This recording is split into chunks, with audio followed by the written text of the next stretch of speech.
My name is Lorraine. I'm 54 years old. And I never thought I'd be standing in my daughter's gleaming kitchen watching my son-in-law throw my homemade casserole straight into the trash. Derek didn't even hesitate, just picked up the dish. I'd spent hours preparing and dumped it like garbage, then turned to me with this cruel smile plastered across his face. He actually laughed and said it looked like nursing home food, like something they'd served to people who'd given up on taste. My daughter Patricia stood there by the refrigerator, staring at the floor, refusing to meet my eyes while my hands started trembling so badly I had to grip the counter. That smirk on Derek's face burned itself into my memory. The way his eyes held nothing but contempt for me, and everything I'd brought into his perfect house.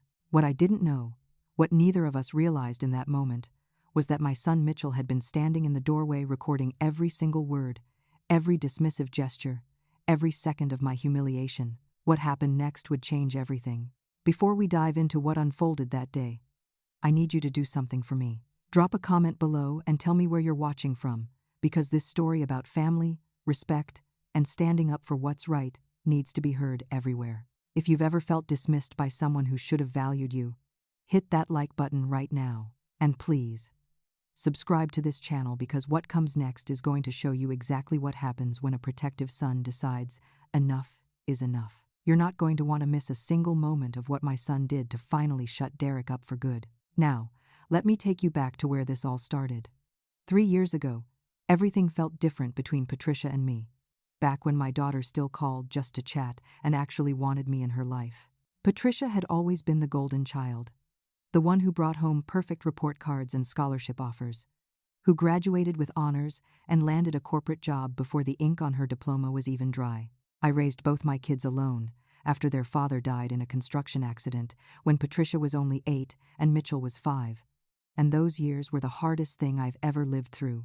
Their father fell from scaffolding at a worksite where the company had cut corners on safety equipment. And suddenly, I was a widow with 2 babies, a mortgage I could barely understand, and medical bills from the 3 weeks we spent watching him slip away in intensive care. I took the first nursing job I could find because I needed health insurance immediately, and I worked night shifts for years so I could be home when the kids got off the school bus, sleeping maybe 4 hours a day and running on coffee and determination. Every dollar I earned went into making sure Patricia and Mitchell had what they needed, which meant I never bought new clothes for myself, drove the same Honda Civic for 15 years, and put off repairs on our little house until things actually broke. Patricia's college fund came from me skipping lunches and dinners more times than I can count, and Mitchell's football equipment got bought with overtime pay I earned by volunteering for every extra shift the hospital would give me. My daughter met Derek 2 years ago at some corporate networking event, and I still remember the first time she brought him to Sunday dinner at my house. He seemed charming enough on the surface, all expensive suits and confident handshakes, successful marketing executive who talked a good game about his career trajectory and ambitions. But even that first night, there were warning signs I chose to ignore because I wanted Patricia to be happy, wanted her to find the kind of partner who would build a good life with her. Derek spent the entire meal talking about money, about brands I'd never heard of, about restaurants where a single plate cost more than my weekly grocery budget, and every story somehow circled back to how much things cost, or who he knew, or what exclusive club had just joined. Patricia started changing almost immediately after they began dating.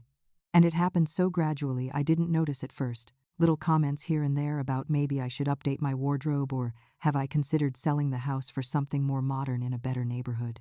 She started looking at my modest home with different eyes.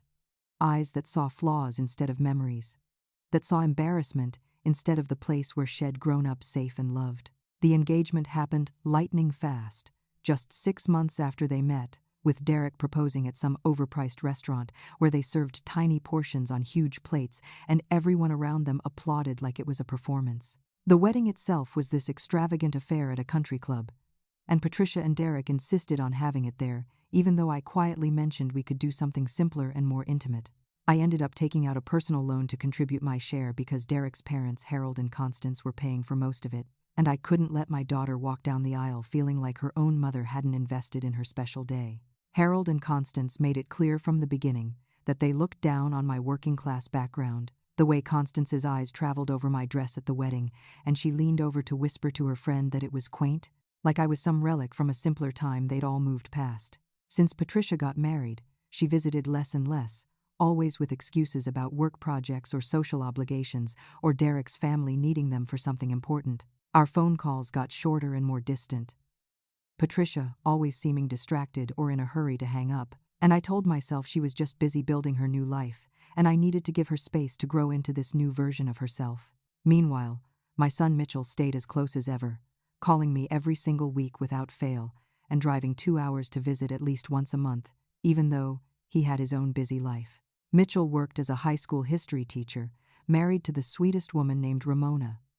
And they had 2 young kids, who called me grandma, and actually seemed excited when I showed up with homemade cookies. Mitchell had warned me about Derek early on, told me something felt off about the guy, that he seemed more interested in appearances than substance, but Id defended Patricia's choice because I didn't want to be the interfering mother who couldn't let her daughter make her own decisions. Looking back now, I should have trusted Mitchell's instincts, should have paid attention to the red flags waving right in front of my face. The phone call came on a Thursday afternoon, and I was so surprised to see Patricia's name on my screen that I nearly dropped my phone trying to answer it.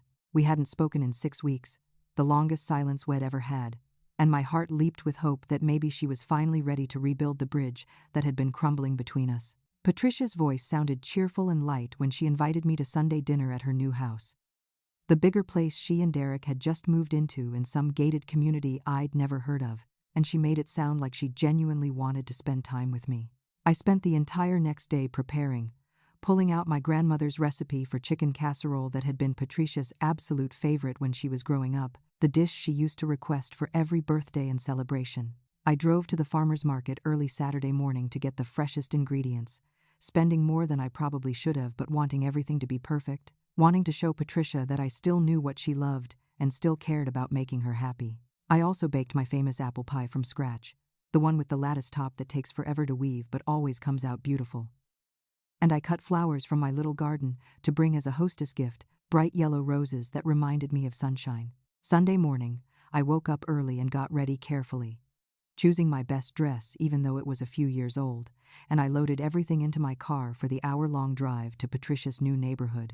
The security guard at the gate made me wait while he called to verify I was actually expected, and I watched him look at my old Honda with barely concealed disdain, like he couldn't quite believe someone driving a car like mine had any business in this exclusive community. When I finally got through and wound my way to Patricia's address, my breath caught at the size of the house, this massive 3-story colonial with a manicured lawn that looked like something from a magazine and an actual fountain in the circular driveway. I sat in my car for a minute, feeling suddenly small and out of place, but I pushed down that feeling and reminded myself that Patricia was still my daughter, no matter how big her house was or how much money Derek made. I rang the doorbell and Derek answered, which surprised me since Patricia had said she'd be there. And his greeting was so cold it felt like a slap, his eyes traveling up and down my simple dress with this smirk that made my stomach turn. He told me Patricia didn't mention I was coming so early, which confused me because I was exactly on time, and he let me in so reluctantly I almost turned around and left right then. The interior of the house was even more intimidating than the outside. All white marble floors and expensive abstract art on the walls and furniture that looked like it belonged in a museum rather than a home where people actually lived. I carefully made my way to the kitchen, holding my casserole dish in both hands, and I placed it gently on the pristine white counter, feeling proud of what Id made, despite Derek's obvious disapproval radiating from across the room. He walked over and looked at the casserole dish like Id brought roadkill into his house. And when he asked what it was, his tone made it clear he already didn't want to know the answer. I explained proudly that it was Patricia's favorite dish from her childhood, that Id made it special for today, and Derek actually laughed out loud, this harsh sound that echoed in the big kitchen. He said Patricia doesn't eat that kind of food anymore, that she has a nutritionist now who plans all her meals, and before I could even process what he was saying, he picked up my casserole dish and walked straight to the trash can. I stood there frozen, unable to believe what I was seeing, as Derek dumped the entire contents of my grandmother's dish into his garbage bin, scraping it out like it was nothing, like the hours I'd spent and the love I'd poured into it meant absolutely nothing at all. He turned back to me and said they eat clean here, organic food, not whatever processed stuff I'd brought, and when I tried to explain through my shock that everything was made from scratch with fresh ingredients, he cut me off mid-sentence. Derek told me I needed to understand that Patricia has a certain lifestyle now, that things are different. And his words felt like stones being thrown at my chest. Patricia finally arrived home about 10 minutes later, walking in through the garage door in her yoga clothes, and she could clearly see something was wrong from my face, but she just gave me this quick, uncomfortable hug and immediately tried to change the subject. She suggested we move to the living room, her voice artificially bright, and I followed her on shaking legs, trying to process what had just happened and wondering if my daughter even knew or cared that her husband had just thrown away the food he'd made with love specifically for her. The living room felt like a trap, all expensive white furniture that I was terrified to sit on, and giant windows that let in too much light, making me feel exposed and examined. I perched carefully on the edge of the couch, while Patricia made weak small talk about the weather and how hot it had been this week, avoiding the real conversation we needed to have, avoiding acknowledging what had just happened in her kitchen.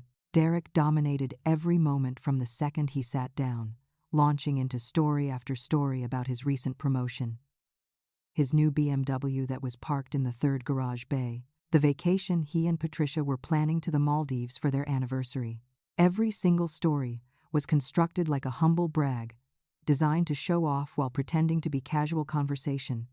And he dropped names constantly, rattling off designer brands and exclusive restaurants and important clients like he was reading from a catalog of his own importance. I tried to share something about Mitchell's oldest son making the honor roll, feeling proud of my grandson's achievement. But Derek interrupted me before I could finish the sentence. He said public school honor roll was cute, then went on to explain how his colleagues' kids attend this elite private academy where real achievement happens, where the students are actually challenged, and his words made it clear he thought my grandson's accomplishment was nothing worth celebrating. Patricia laughed nervously at Derek's comment, this uncomfortable sound that told me she knew he'd crossed a line, but wasn't willing to defend her nephew, and the sting of her silence hurt almost as much as Derek's dismissal. I stayed quiet, trying to be polite, trying to be the gracious guest, even though I was being treated like an unwelcome intruder in my own daughter's home. Derek's eyes landed on my shoes. These comfortable flats I'd worn because I'd be driving for an hour. And he made this comment about them being vintage, asking if they were from the 70s with this mocking tone that made it clear he was insulting me. I explained they were just comfortable shoes for work, that I'm on my feet all day at the hospital, and Derek's eyebrows shot up in exaggerated surprise. He asked if I was still working at my age, said Patricia had told him I'd be retired by now, and the way he said it made being 54 sound ancient, like I should be in a nursing home myself, rather than still contributing to society. I explained that nursing is my purpose, that I love my work and helping people. Plus, I still need the income to support myself.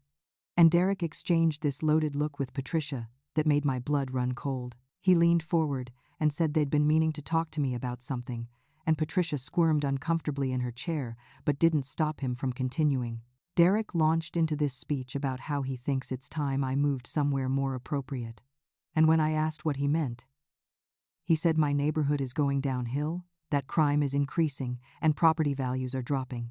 Patricia jumped in quickly, her words tumbling over each other, saying they'd found this nice senior community with independent living units, places where everything is taken care of and activities are planned, and I'd be around people my own age. I felt like the floor had dropped out from under me. And I pointed out that I'm 54, not 84. That I'm perfectly capable of taking care of my own home. Derek dismissed my objection, asking wouldn't it be easier to have no maintenance responsibilities, no yard work, everything handled by staff. And I suddenly realized what this was really about. They wanted me out of sight, wanted me tucked away somewhere I couldn't embarrass them with my working-class existence. Derek pushed harder, suggesting I could sell my house and have a nice nest egg for medical expenses or whatever I might need down the road. And my voice shook when I told him I love my home, that it's where my late husband and I raised our children, that it holds every important memory of my life. Derek actually scoffed at that, called me sentimental, then turned to Patricia and said her mother was being difficult, as if I wasn't sitting right there in front of them. I stood up abruptly, my legs weak but my resolve firm, and I said I should go, that this had clearly been a mistake. Derek said we hadn't even had lunch yet, revealing that Patricia had ordered expensive catering from some upscale restaurant rather than cooking anything herself. then added that it wasn't like I could have contributed anything edible anyway. He laughed at his own cruel joke while I grabbed my purse and headed for the door, holding back tears through sheer force of will because I refused to give him the satisfaction of seeing me cry. Derek followed me, apparently unable to resist getting in a few more jabs before I left, and he made comments about my car being an environmental hazard, suggesting I should take the bus next time I wanted to visit. Patricia finally spoke up, telling Derek that was enough, but her voice was so weak and unconvincing it might as well have been silence. Derek ignored her completely and kept going, telling me that I needed to understand boundaries, that Patricia has a reputation now in their social circle, and they can't have me showing up looking like, and he paused dramatically. Well, looking like I do. He suggested maybe I should call first in the future. Give them warning so they could meet me somewhere public instead, somewhere I wouldn't be seen coming and going from their house, and his words landed like physical blows. What I didn't know, what Derek and Patricia had no idea about, was that Mitchell had arrived at the house 10 minutes before this whole confrontation reached its peak. My son had planned to surprise Patricia with a visit because he had good news to share about a teaching award he'd won, and had parked on the street and walked up the long driveway with a smile on his face. As he approached the house, he heard raised voices through an open kitchen window, and something made him stop and listen instead of announcing his presence right away. He heard Derek throw away the casserole, heard the dismissive comments and mocking laughter, and Mitchell told me later that his blood started boiling immediately, but he forced himself to stay calm and think strategically. Instead of bursting in, my protective son quietly made his way to the side door, the one Patricia had given him a spare key for months ago in case of emergencies, and he let himself in silently. Mitchell positioned himself in the hallway, where he had a clear view and perfect audio of everything happening in the living room, and he pulled out his phone and started recording video, his hands shaking with barely controlled rage, but his mind sharp and focused. The video captured everything. Every single word that came out of Derek's mouth about my age and my clothes and my house and my car, every moment of Patricia's complicit silence as she stood by and let her husband tear down her own mother. Mitchell recorded Derek's suggestion about the senior community and the comments about my reputation being a liability, and he kept recording even when he wanted nothing more than to rush in and defend me, because he knew documentation was more powerful than confrontation in that moment. He heard my voice crack when I said I should leave, heard the pain I was trying so hard to hide, and he almost lost his composure but managed to keep filming.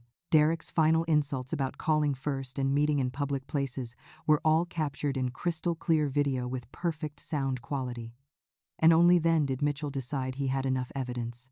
He stepped into the doorway of the living room, phone still raised and recording, and he said in this deadly calm voice that Derek shouldn't stop on my account, that he was finding this whole performance fascinating. Everyone froze like someone had hit pause on reality, and I turned to see my son standing there, holding his phone up, and I didn't understand what was happening at first. Mitchell's face was calm, but his eyes were blazing with protective fury, and he asked Derek in that same controlled tone how long he'd been standing there. Derek's face went pale, all the color draining out of it as he realized someone had witnessed his behavior, and he stammered, asking how long Mitchell had been in the house. Mitchell held up his phone so we could all see the recording playing back, and he said long enough, that he'd gotten it all on video. Patricia's hand flew to her mouth and she made this small gasping sound, her eyes wide with panic, and she said it wasn't what it looked like, but her words sounded hollow even to her. Mitchell looked at his sister with disappointment heavy in his voice and said it looked exactly like what it was. It looked like her husband had just verbally abused our mother for 20 straight minutes while she stood by and said nothing. Derek tried to recover his composure, straightening his shoulders and saying they were just having a conversation, that Mitchell was misinterpreting things. But his voice shook and gave away his fear. Mitchell played back a section of the recording with the volume turned up, and Derek's voice echoed through the living room, crystal clear and undeniable, mocking my nursing home food comment and suggesting I shouldn't be seen at their house. Derek actually lunged toward Mitchell, trying to grab the phone, demanding he delete that video immediately. But Mitchell stepped smoothly back out of reach. He told Derek the video was already backed up to the cloud and sent to himself via email, that destroying the phone would accomplish nothing, and Derek's face went from pale to red with impotent rage. I stood there confused, asking Mitchell what he was doing, not fully understanding his plan yet, and my son turned to me with gentle eyes and said he was protecting me the way he should have done sooner. Patricia was crying now, these quiet tears running down her face, and she begged Mitchell to please not do whatever he was thinking. Said Derek didn't mean the things Head said, but Mitchell cut her off. He told his sister that Derek meant every single word, that cruelty that specific doesn't come from nowhere, and that Shed let him say those things without defending her own mother even once.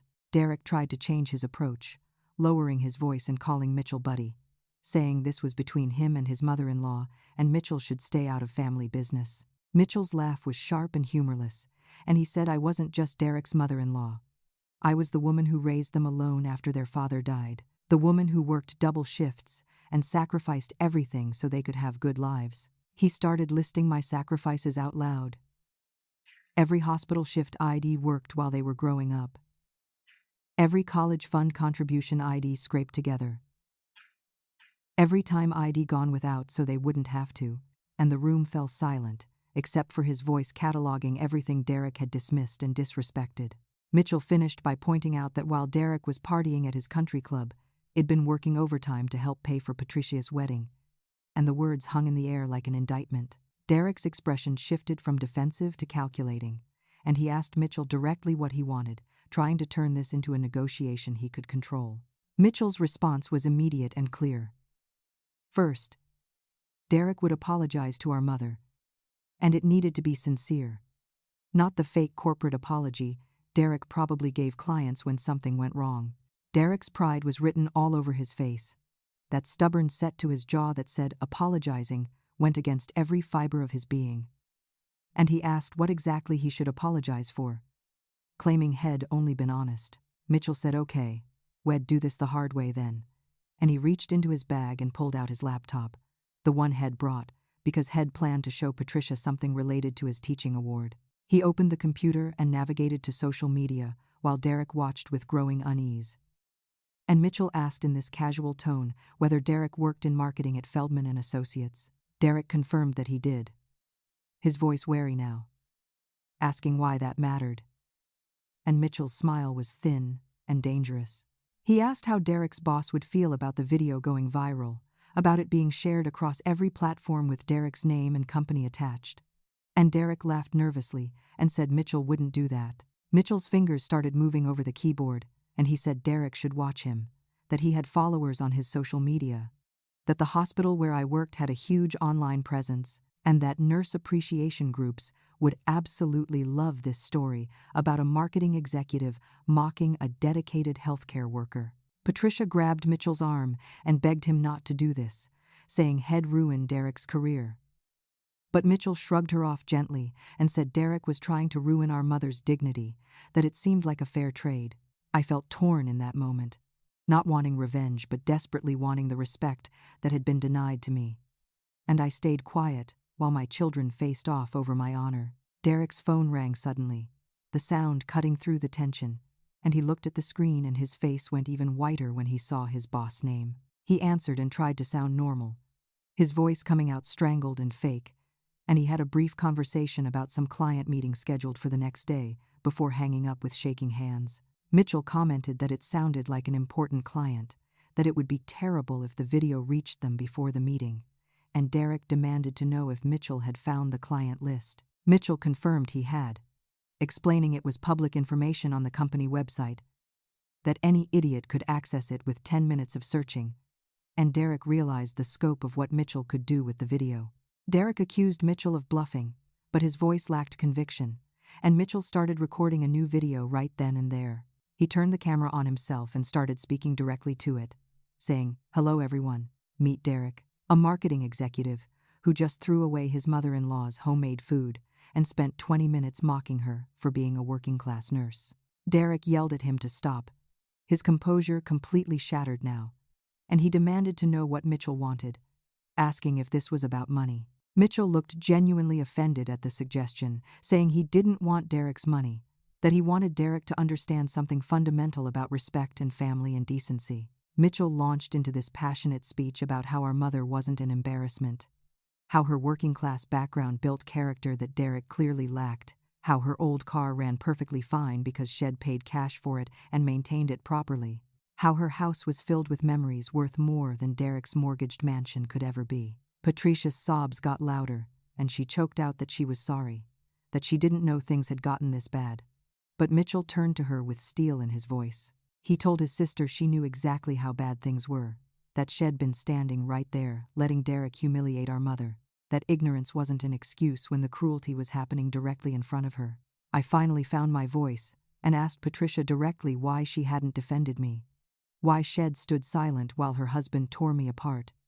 And my daughter broke down completely. She admitted through her tears that she'd been ashamed, that Derek had made her feel like her background was something to hide, that she'd wanted so desperately to fit into his world that she'd started seeing me through his judgmental eyes instead of with the love she'd grown up feeling. Derek tried to interrupt, telling Patricia not to say anything more. But Mitchell cut him off sharply and told him to let her talk, that Patricia needed to get this out. My daughter confessed everything in a rush, words tumbling over each other, about how Derek had been pressuring her for months to cut contact with me. She said Head told her my presence would hurt his corporate image, that he wanted her to tell people I lived far away or was sick, anything to explain why I was never around. Patricia admitted she'd gone along with it because she was terrified of losing Derek, of losing the life and status she'd built with him, and she said she'd been miserable for months, that Derek controlled everything from what she wore to who she could talk to, and she'd lost herself completely in trying to be the wife he demanded. Derek tried desperately to salvage his control over the situation, telling Patricia she was being dramatic, that she was overreacting to a simple disagreement, but Mitchell wasn't about to let him minimize what was happening. My son said they needed to talk about control, and he revealed that Head done some research on Derek over the past few months, ever since Head started noticing changes in his sister. Mitchell had dug through Derek's social media presence and found post after post showing off wealth and luxury. But when he looked closer at the details, things didn't add up the way Derek presented them. The BMW he was always photographing was leased, not owned, which Mitchell knew because Head spotted the dealer tag in one photo that Derek had forgotten to crop out. The house, this massive showcase property, was mortgaged to the absolute limit, which Mitchell had discovered through public property records that anyone could access. Derek's big promotion that he never stopped bragging about had actually been a lateral move with a fancier title but no substantial pay increase, something Mitchell had learned from a mutual acquaintance who worked at the same company. Derek's face turned purple with rage, and he shouted that Mitchell had no right to investigate him, that it was a violation of privacy. But Mitchell calmly pointed out that everything Head found was public record, that Derek's own social media posts had provided most of the information. Patricia looked absolutely shocked, turning to Derek and asking if it was true that they hadn't paid cash for the house, and Derek scrambled to explain that he hadn't wanted her to worry about financial details, that he was handling everything. Mitchell dropped an even bigger bomb, saying Head actually talked to someone who worked at Feldman and Associates, and apparently Derek was on very thin ice at work. Multiple clients had complained about his attitude and approach. A recent project Derek had led had failed spectacularly and cost the company a significant amount of money, and Derek was only keeping his job because one of the senior partners had decided to give him another chance. The perfect image Derek had constructed so carefully was crumbling with every word Mitchell spoke, and Derek looked like a cornered animal. He tried threatening Mitchell, saying he'd sue for slander if Mitchell spread lies about him, but Mitchell's response was instant and cutting. He said truth isn't slander, that Derek should feel free to take him to court, and that he was just a teacher without much money, while Derek was the one living a highly leveraged lifestyle who probably couldn't afford the legal fees. Patricia confronted her husband directly, demanding to know if He'd been lying to her about their financial situation. And Derek tried to deflect by blaming Mitchell for causing problems and stirring up trouble. He accused Mitchell of being jealous of their success, but Mitchell actually laughed at that, saying he wasn't jealous of anything Derek had because he had enough, because his life was built on genuine relationships rather than impressive facades. Mitchell pointed out that his wife Ramona was genuinely happy, that his kids were growing up secure and loved, that they lived comfortably within their means and didn't need to impress anyone, and the contrast with Derek's desperation for external validation couldn't have been clearer. Derek tried playing the victim, saying He'd given Patricia everything she could possibly want, but Mitchell countered that Derek had given Patricia everything except the right to have a relationship with her own mother. I stepped between my two children and Derek, holding up my hands and saying they all needed to stop, that the fighting wasn't solving anything. I told them I was leaving, that I needed time to think and process everything that had happened. and Patricia grabbed my arm desperately and begged me not to go. I gently removed her hand and told her I needed space, that this was too much to deal with in one afternoon. But Derek saw an opening in my retreat. He said yes, I should leave, that this was family business, and the irony of him calling it family business while excluding me from that family would have been funny if it hadn't been so painful. Mitchell stepped forward and got right in Derek's face, saying I was family, that Derek was the outsider, that Derek was just a bully who'd had married into a family he didn't respect or appreciate. Derek made a fatal tactical error in that moment and insulted Mitchell's career, saying at least he had a real job and didn't spend his days babysitting teenagers, and I watched Mitchell's expression shift from controlled anger to cold fury. Mitchell's career as a teacher was sacred to him, something he was deeply proud of, and attacking it crossed a line that couldn't be uncrossed. Mitchell took a photo of Derek's face right in that moment, mid-rant with his mouth twisted in contempt, and Derek realized too late that had given Mitchell even more ammunition. Mitchell said Derek had just insulted every educator in America, that it was perfect, exactly the kind of statement that would get attention, and he started outlining his plan out loud. He mentioned that his wife Ramona worked for the school district's public relations department, that she knew every education blogger and parent advocacy group in the state, and he asked Derek to imagine how they'd react to a story about a local marketing executive who mocks teachers and abuses elderly mothers-in-law. Derek jumped on the elderly part, shouting that I wasn't elderly, and Mitchell smiled and thanked him for admitting Head abused me. Derek was completely caught in his own words now, every defense making things worse, and Patricia couldn't take any more. She turned and ran upstairs, and we heard a door slam and lock, leaving just Derek and Mitchell and me standing in that enormous living room that suddenly felt very small. With Patricia gone, the dynamic in the room shifted entirely, and Derek seemed to realize he was outnumbered and outmaneuvered. He tried yet another approach, attempting to create some kind of male bonding moment with Mitchell, saying they both wanted what was best for Patricia and should work together. Mitchell's response was ice cold, saying if Derek wanted what was best for Patricia, he'd start by treating her mother with basic human respect. Derek sighed heavily, the sound of a man who knew he was beaten but couldn't quite accept it yet, and he said, "Fine."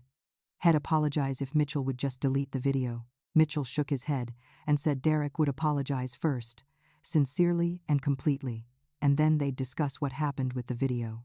Derek turned to face me, and I could see him preparing his corporate apology face, that practiced expression of false contrition he probably used with clients, and he said he was sorry if I felt offended by anything Head said. Mitchell immediately called him out, saying that wasn't an apology, that sorry if you felt offended was a non-apology that put the blame on the victim rather than the perpetrator, and Derek needed to try again. Derek's frustration boiled over, and he shouted asking what exactly Mitchell wanted from him, and Mitchell pulled out his absolute trump card.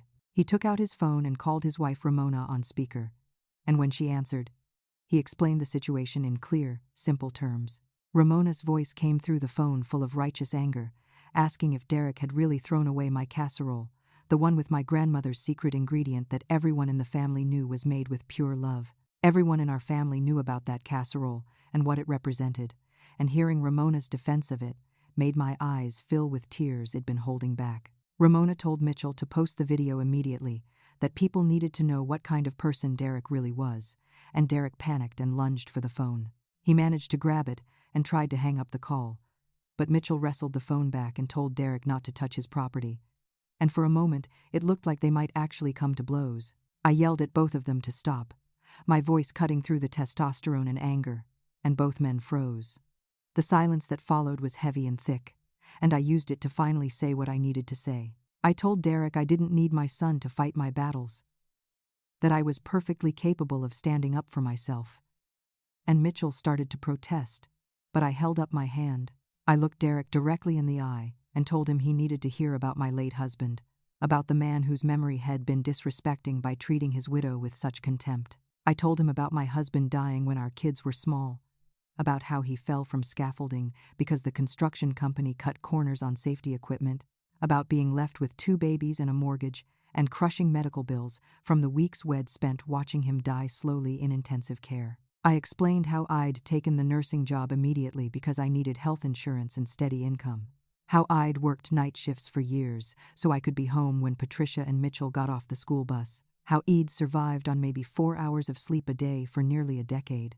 I told Derek I never bought new clothes for myself during those years, that my car was old because I'd driven the same Honda for 15 years and maintained it carefully, that every repair on our house got delayed until things literally broke because every spare dollar went into my children's futures. Patricia's college fund existed because I skipped meals regularly, and Mitchell's football equipment got purchased with overtime pay I earned by volunteering for every extra shift the hospital would give me. I said my casserole wasn't fancy or Instagram-worthy, but it was made with love and care, just like everything I'd ever done for my children, and it deserved basic respect, even if Derek didn't like the way it looked. Even Derek was silent now, and I could see something shifting in his expression, some crack in his armor, though I couldn't tell if it was genuine emotion or just recognition that had pushed too far. I told him I understood that I didn't fit his image, that my working-class background and modest lifestyle embarrassed him, and I wasn't asking to be central to his life or to show up at his corporate events. All I wanted was basic respect, the simple courtesy of being treated like a human being with feelings when I was in my own daughter's home. And if that was too much to ask, then I'd stay away completely. Mitchell added that Mom was being too nice, that he wasn't burdened by her kindness, and he laid out his terms clearly. Derek would apologize genuinely and specifically for each insult, or the video would go public by the end of the day. Derek would never speak to me disrespectfully again. Or Mitchell would make it his personal mission to ensure Derek's career imploded. Derek sat down heavily on the couch, his head in his hands, and Patricia came back downstairs at that moment. Her eyes were red and swollen from crying, and she said she'd heard everything through the air vent in the bedroom. Every word I'd said about her father and the sacrifices I'd made. Patricia crossed the room and threw her arms around me, crying into my shoulder and saying she was sorry over and over, that she'd been horrible, that she'd let Derek brainwash her into being ashamed of the mother who'd given her everything. We held each other while Mitchell and Derek watched, and I felt my daughter trembling in my arms. Derek was watching his control over the situation and over his wife slip away with every passing moment, and Mitchell could see Derek was genuinely scared now. Derek said quietly that he'd apologize, that he'd really mean it this time. But Mitchell shook his head and said it was too late for words alone. Derek asked what he meant, and Mitchell laid out his requirements. Actions, not promises. Derek needed to write a check to me for $5,000 as reimbursement for the wedding contribution. I'd taken out a loan to afford the money I was still paying back every month with interest. Derek protested that it sounded like extortion, but Mitchell corrected him and said it was restitution, compensation for damages, and Derek could either write the check or they could let the video speak for itself. Derek knew he was completely beaten, and with shaking hands he went to his desk and wrote out the check, his pen pressing hard enough into the paper that I could hear it from across the room. I tried to refuse when Derek handed it to me, saying I didn't need his money. But Mitchell told me firmly to take it, that I deserved it, that it was a fraction of what I'd sacrificed for Patricia over the years. But Mitchell still wasn't finished with Derek, and he made him sit at the dining room table with pen and paper to write a handwritten apology letter. The letter had to include specific apologies for each individual insult, acknowledging exactly what had said and why it was wrong, and Derek sat there for nearly 20 minutes, writing under Mitchell's watchful eye. When he finally finished, Mitchell photographed every page of the letter with his phone, telling Derek it was an insurance policy, evidence that this conversation had happened and terms had been agreed to. Mitchell's final requirement was that we'd have mandatory monthly family dinners, all of us together including Mitchell's wife and kids, at restaurants where I felt comfortable rather than places Derek chose to show off. Derek would be polite, engaged, and respectful, or the video would go public regardless of any previous agreements, and Derek agreed to every single term because he had no other choice. Patricia watched her husband being systematically dismantled and forced to face consequences, and I could see something like relief in her eyes, like maybe part of her had been waiting for someone to stand up to Derek's controlling behavior all along.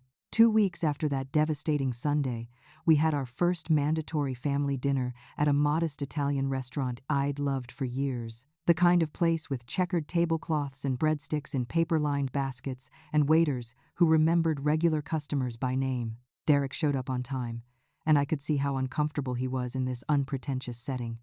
But he was polite when he greeted me, and even complimented the simple blue dress I was wearing.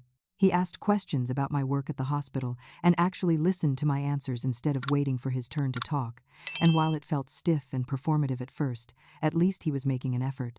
Patricia seemed more relaxed than I'd seen her in months, sitting close to me at the table and holding my hand periodically, like she needed the physical reassurance that I was still there and still loved her. Mitchell brought Ramona and their 2 kids, and the children had no idea about all the adult drama that had preceded this dinner. They were just excited to see their grandma Lorraine and show me the pictures they'd drawn at school. I watched my grandson carefully color inside the lines of his dinosaur drawing, while my granddaughter told me elaborate stories about her imaginary friend, and I felt this overwhelming sense of what I'd almost lost when Derek tried to push me out of the family.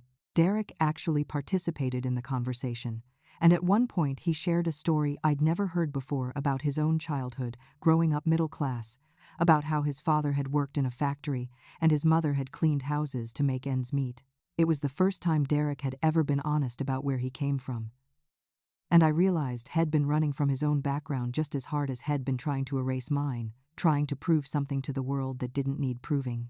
I saw him as a human being for the first time rather than just the cruel man who'd hurt me, and while it didn't excuse his behavior, it at least helped me understand the insecurity and fear that drove it. Patricia pulled me aside during dessert when Derek was in the bathroom, and she told me quietly that Shed started seeing a therapist twice a week. She was working through how much Shed changed over the past 2 years, and not in positive ways. How Shed lost touch with her own values and her own sense of self in trying to become whoever Derek wanted her to be. I told her I was proud of her for recognizing she needed help and being brave enough to seek it, and Patricia started crying again and said she'd been so scared Shed lost me forever. I assured her that would never happen, that she was my daughter no matter what, and we were going to work through this together even if it took time. Later in the week, I was working my shift at County General Hospital when I got a call from Derek, and my first instinct was to let it go to voicemail because I wasn't ready to deal with whatever new problem he might be calling about. But something made me answer, and Derek's voice was shaken when he said his mother Constance had fallen at home and been brought to the emergency room. He said she'd be okay but had broken her hip and was being admitted for surgery. And I asked which hospital without thinking. When he told me County General, I realized she was in my hospital, probably just a few floors away from where I was standing. Derek said he was on his way there, but it would take him 30 minutes because of traffic, and before he could finish his sentence I told him I'd go check on her right away. There was silence on the other end of the line, and then Derek asked why I would do that after how Constance had treated me at the wedding and every interaction since. I told him honestly that I wanted to, that Constance was his mother and Derek was married to my daughter, which made us family whether it was comfortable or not. I found Constance's room and knocked gently before entering, and her face showed complete shock when she saw me walk in wearing my nurse's scrubs. I'd brought flowers from the hospital gift shop, nothing fancy but colorful and cheerful, and I pulled a chair up next to her bed and sat down. Constance was initially cold and defensive, probably expecting me to gloat about her vulnerability or throw her past rudeness back in her face, but instead, I asked how she was feeling and if there was anything I could do to make her more comfortable. We sat in awkward silence for a few minutes, and then Constance suddenly broke and asked me directly why I was being nice to her. I said because she was Derek's mother, and Derek was Patricia's husband, and family takes care of family even when relationships are complicated and imperfect. Constance's eyes filled with tears, and she admitted she'd been wrong to judge me and look down on me from the moment we met. She confessed that she'd seen me as a threat because I reminded her of her own humble background, that she'd spent decades trying to escape, that she'd married a man with money and position and spent her entire adult life proving she belonged in that world. I realized that Constance and I were far more alike than either of us had wanted to admit. Both women from working-class backgrounds who had ended up on different paths but carried the same scars. We talked for over 2 hours, long past when I should have gone back to my other patients, and Constance apologized sincerely for her comments at the wedding and every cold interaction since. She said, watching me work as a nurse, seeing me in my element helping people, had made her realize what real value looked like versus the shallow status-chasing she'd devoted her life to. I told her I forgave her, that we all make mistakes and what mattered was growing from them, and by the time Derek arrived, his mother and I had reached a genuine understanding. He walked into the room and stopped short, clearly expecting tension but finding his mother holding my hand and smiling. Constance told her son that I was a saint and he needed to treat my family right, and Derek nodded seriously and said he was learning that lesson slowly but surely. Over the next week, Patricia called me every single day, sometimes just for 5 minutes to chat about nothing important, sometimes for longer conversations where she asked for advice or shared something that was bothering her. She asked me to send her my recipes, saying she wanted to learn to cook the foods she remembered from childhood, and I mailed her my handwritten recipe cards with notes in the margins about little tricks and substitutions. One evening, Patricia called me from her kitchen and said Derek was home and she was making my famous casserole, and I could hear the nervousness in her voice when she asked if Derek might actually like it. His first instinct when he walked in and smelled it had been to make a critical comment about calories or ingredients. But Patricia told me he'd caught himself and instead asked if he could help with anything. It was such a small thing, barely worth mentioning. But Patricia was almost in tears telling me about it because it represented Derek making a genuine effort to change his reflexive cruelty into something more constructive. Mitchell called me later that same week to check in and ask how things were going. And I told him honestly that they were better, that progress was slow but real. He mentioned casually that he still had the video saved in multiple places just in case Derek backslid, and I said I hoped he'd never need to use it, but I was grateful he was still protecting me. Mitchell said I was his mom and he'd always protect me, that it was the least he could do after everything I'd sacrificed to raise him and Patricia right, and his words made my heart swell with pride at the man he'd become. That night I sat alone in my quiet little house and wrote in my journal about pride and humility and the messy, complicated nature of family bonds. I realized I'd almost enabled Derek's abuse by staying silent and accepting poor treatment. That sometimes love means standing up and demanding respect rather than just forgiving everything. Mitchell's intervention had been uncomfortable and dramatic and necessary, and while I wished it hadn't come to that, I was grateful my son had cared enough to fight for my dignity when I'd been too beaten down to fight for it myself. But I also reflected on the importance of grace, on recognizing that people are flawed and capable of growth, and that Derek's cruelty came from his own pain and insecurity rather than from genuine evil. He was making small efforts to change, and those efforts deserved to be acknowledged and encouraged, not dismissed because they weren't perfect or fast enough. Family was messy and complicated, full of mistakes and hurt feelings and misunderstandings, but it was also worth fighting for and preserving when possible. 3 months after that terrible Sunday, Thanksgiving arrived and brought with it a chance to see how far we'd all come. Patricia had called me weeks in advance and insisted we have Thanksgiving at my modest house instead of her showcase mansion, saying she missed my home and wanted to be surrounded by the memories we'd made there over the years. Derek had agreed without complaint, which itself felt like a minor miracle. And I'd spent days preparing all the traditional dishes my family loved.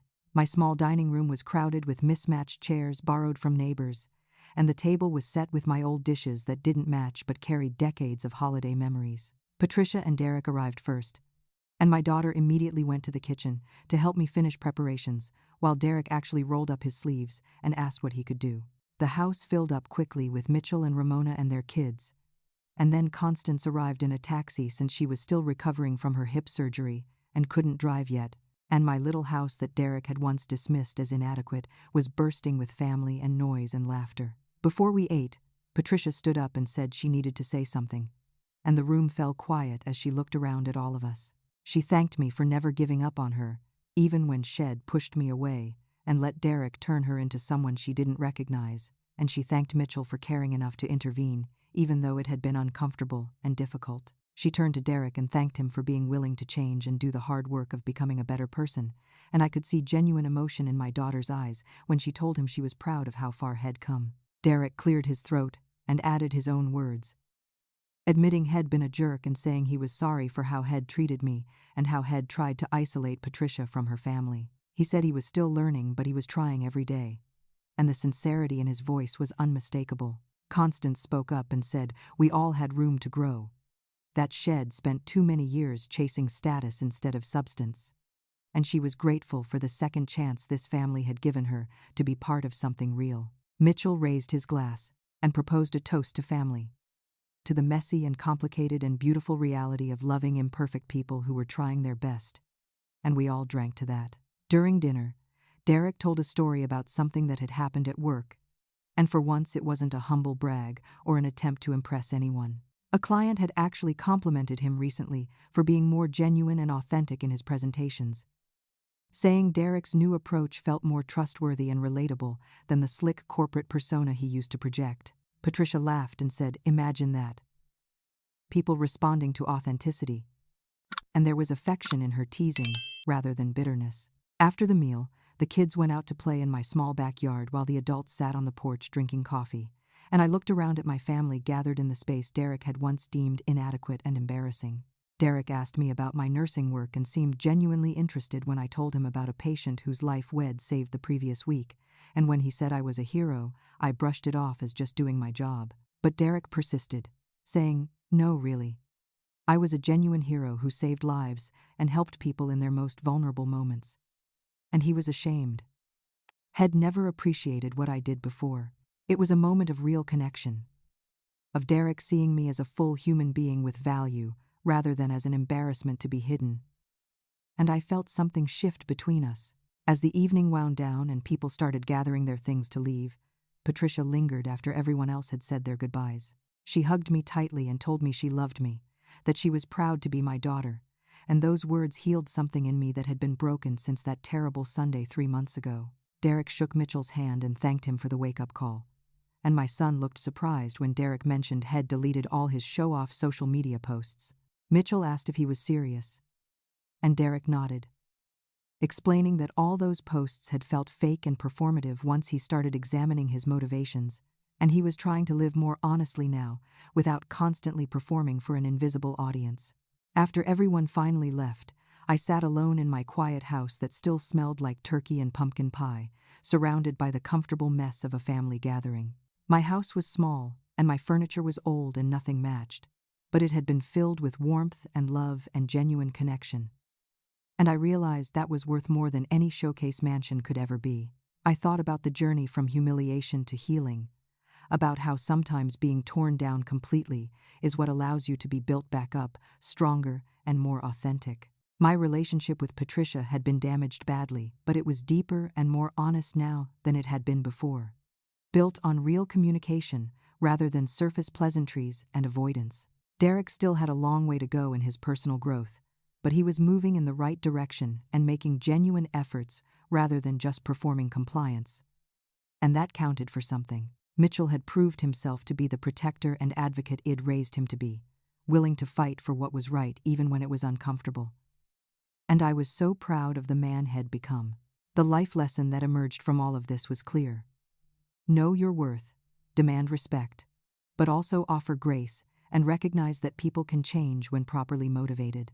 Family bonds can be tested severely and still survive, maybe even emerge stronger. And material things matter so much less than love and respect and genuine connection. I opened my journal and wrote my final thoughts about this whole experience, reflecting on how dignity cannot be taken from you, only given away, and how I'd almost surrendered mine by accepting poor treatment in the name of not causing trouble.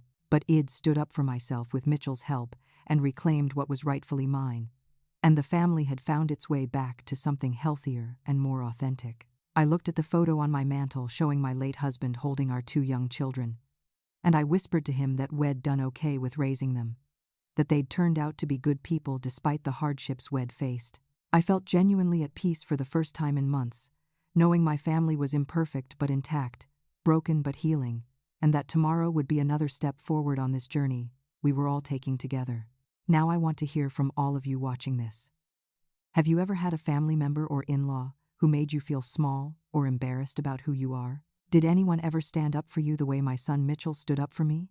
Drop a comment below and share your story, because I know I'm not the only one who's experienced something like this. If this story resonated with you and made you think about your own family dynamics, hit that like button to let me know.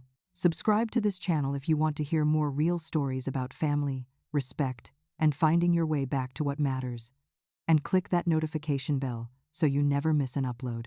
Share this video with someone who needs to hear that they deserve respect and that standing up for yourself isn't selfish, it's necessary. Thank you so much for spending this time with me and listening to my story. I hope it reminded you that some battles are fought with words, some with actions. But the war for dignity is won with quiet strength and the fierce love of those who refuse to let you be diminished. May you always know your worth May you surround yourself with people who see your value. And may you have the courage to demand the respect you deserve. Take care of yourselves and each other.